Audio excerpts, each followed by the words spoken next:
money is less of a, money's only important if you don't want to do any work. If you're willing to do all the work, I have a student who now coaches alongside me, great friend of mine. He's bought 4 deals totaling, call it close to $3 million with his fifth deal that'll close on in March. And those facilities will be worth $6 million cumulatively. So he's doubled the value of the portfolio over the course of, let's call it 4 years by the time all's said and done. And he spent $0. Now he did all the work.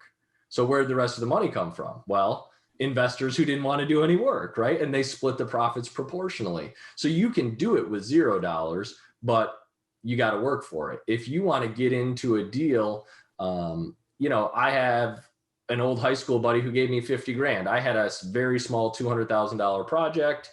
I wanted to be all in, no money down. So I set up some seller financing, and then I sold 25% of the equity, dollar for dollar, relative to the project cost, to him. He gave me 50 grand for 25%. Fast forward 19 months, I sold it for 420. We had gotten it up to halfway full, did the rehab, got it so it had a track record, and then pulled the ripcord.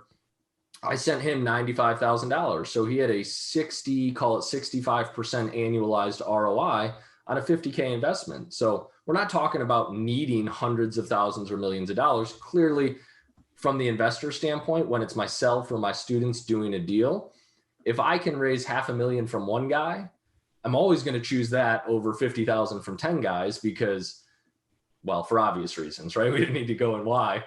That's just a whole lot easier.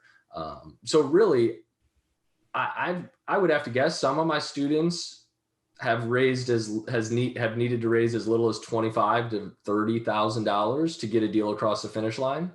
How long does it take to get to find a deal? If they're putting time and effort in, is there a range to find a deal? Yeah, that's a great question. When students come into my highest level program, so these are the kind of folks who want me to take them by the hand and walk them from wherever they're standing today through their first deal all the way to stabilization, and then they buy me out when they decide the time is right. Usually that's a 2 to 3 year relationship. What I tell them to anticipate is, on average, from the day they start with me, assuming they don't know storage yet and they need to learn it, say, we're going to spend the first 3 months learning and getting smart. Then it might take you 3 months to find one, and then 3 months to get that to the closing table.